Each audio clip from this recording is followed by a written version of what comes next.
Bagi Anda yang baru saja bergabung, berikut berita utama kami hari ini. Nelayan di Selat Bali menemukan jenazah pria memakai jaket, diduga penumpang KMP Tunu Pratama Jaya. Diduga akibat korsleting listrik AC, pabrik sepatu di Ngawi ludes terbakar, gudang baja ambruk. 2 kurir narkoba di Sidoarjo dibekuk polisi di rumahnya.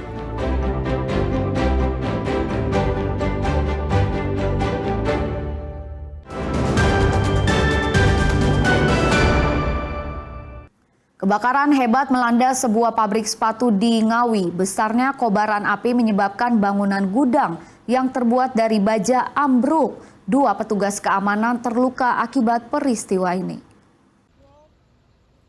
Kebakaran ini terjadi di pabrik sepatu milik Dwi Prima Sentosa di Desa Karangtengah, Prandon, Kecamatan Ngawi, Kabupaten Ngawi, Minggu malam, sekitar pukul 23.00 WIB. Banyaknya bahan mudah terbakar membuat api terus membesar, hanya dalam hitungan detik dan membakar seisi gudang. Api juga meludeskan lokasi penyimpanan sepatu dan sandal. Bahkan besarnya kobaran api menyebabkan bangunan gudang yang terbuat dari baja ambruk. Api yang terus membesar membuat karyawan dan petugas keamanan panik. Mereka berusaha menjebol pintu gudang untuk mengeluarkan barang yang masih bisa diselamatkan. Akibatnya 2 petugas keamanan terluka. Belum diketahui pasti penyebab kebakaran, namun ada dugaan api berasal dari korsleting listrik alat pendingin di salah satu ruangan. Petugas pemadam kebakaran kewalahan memadamkan api hingga mendatangkan bantuan PMK dari Madiun. Ada batas sekatnya ram-raman, sekitar ya kurang lebih ada 6 meteran. Kita manjat dulu itu sama rekan-rekan. Dan posisi pas kita manjat, posisi kita juga panik. 2 rekan saya jatuh Pak, itu masih cedera. Oh, luka dua. Cedera, kayaknya satunya kaki itu. Dan kita langsung pakai apar. Posisi api sudah agak besar Pak itu. Ya bukan agak besar, sudah besar, di ruang inspek itu sudah besar. Kita pakai apar seadanya sih. Semua apar kita pakai enggak ngatasi Pak. Enggak ngatasi, api kita langsung besar. Instalasi hidran. Kan kita juga punya hidran di sini. Kita coba instalasi selang dan sebagainya. Tapi hidrannya nggak fungsi Pak. Airnya nggak bisa keluar.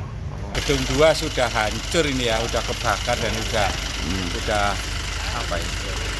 Udah habis ya? Udah habis gini ya. Ini di dalamnya isinya apa aja Pak? Ini sepatu ya. Sepatu. Pak, ini emang nggak ada yang jaga apa gitu Pak? Ada dong, security. Security ada, mes juga ada. Ada. Ini api pertama muncul dari mana Pak tadi? Saya nggak tahu. Nggak tahu ya. Ini masih upaya pemadaman nih Pak. Iya. Ini nggak minta bantuan pemadam dari kabupaten sebelah Pak? Ini dari Madiun mungkin. Dari Madiun juga. Siap. Pak, hingga kini kondisinya gimana Pak? Ini kondisinya masih nyala, selesai. Pabrik apa sih Pak ini yang terbakar? Pabrik sepatu. Dari jam berapa hingga jam berapa Pak ini tadi? Kita jam setengah 12 sampai kini ya? Ya. Petugas baru bisa memadamkan api setelah 5 jam. Namun hingga Senin pagi, pembasahan masih tetap dilakukan agar api tidak kembali berkobar akibat banyaknya material mudah terbakar. Belum diketahui kerugian pasti akibat kebakaran ini. Selain ambruknya bangunan gudang, dilaporkan sekitar 150.000 pasang sepatu siap ekspor ludes dalam peristiwa tersebut. Dirgo Suyono melaporkan dari Ngawi. Gudang mebel di Surabaya Senin pagi terbakar, diduga korsleting listrik menjadi penyebab kebakaran. Tidak ada korban jiwa dalam kebakaran ini, namun kerugian diperkirakan mencapai ratusan juta rupiah.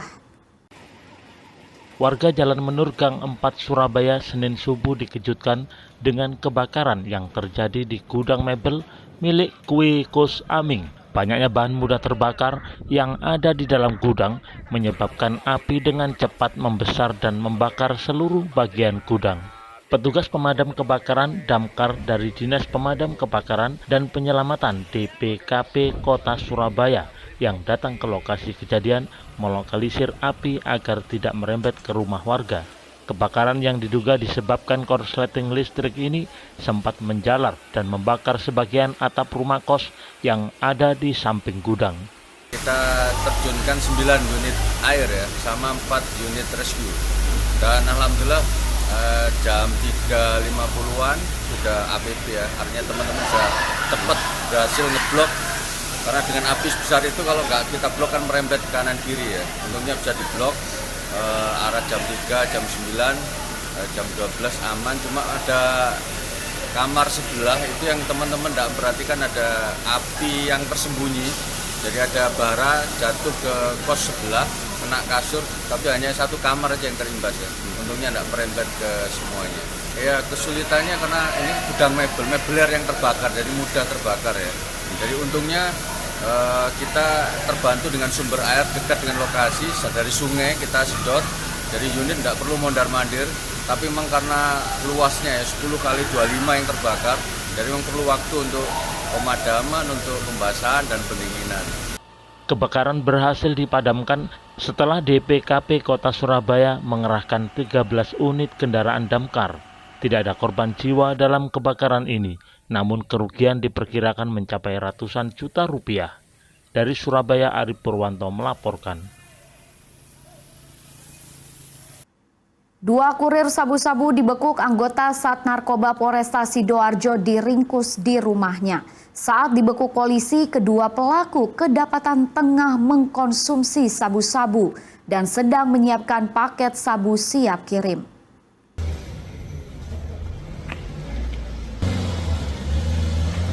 Kedua pelaku berinisial MW 25 tahun dan AA 24 tahun, warga Kecamatan Tanggulangin, Kabupaten Sidoarjo. Mereka tertunduk lesu di gelandang petugas dari Satreskoba Polresta Sidoarjo. Keduanya ditangkap lantaran diduga akan mengedarkan narkoba jenis sabu-sabu ke sejumlah kalangan pemuda yang ada di pinggiran kota Sidoarjo. Dari hasil pemeriksaan polisi diketahui jika kedua pelaku ini kerap mendapatkan paket narkoba jenis sabu-sabu untuk kemudian dipakai sendiri sebelum diedarkan, dan sebagian dikirim dalam bentuk paket eceran ke sejumlah pelanggannya. Kedua pelaku menerima dan mengedarkan sabu-sabu menggunakan sistem ranjau, sehingga tidak tahu siapa yang mengirim dan menerima paket sabu-sabu tersebut. Polisi menyita 10 gram paket sabu-sabu dan sejumlah handphone.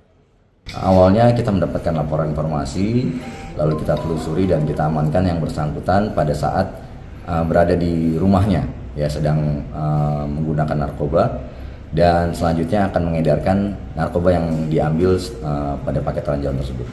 Jadi yang bersangkutan menerima dan mengambil paket ranjauan, setelah itu dipecah menjadi paket kecil, dan biasanya kedua tersangka tersebut memakai terlebih dahulu sebelum mengedarkan dalam paket kecil. Penangkapan kedua pelaku ini merupakan hasil pengembangan polisi dari laporan masyarakat terkait maraknya peredaran narkoba jenis sabu-sabu di Sidoarjo. Untuk kepentingan pemeriksaan lebih lanjut, saat ini kedua pelaku ditahan di sel tahanan Mapolresta Sidoarjo. Zainul Fajar melaporkan dari Sidoarjo.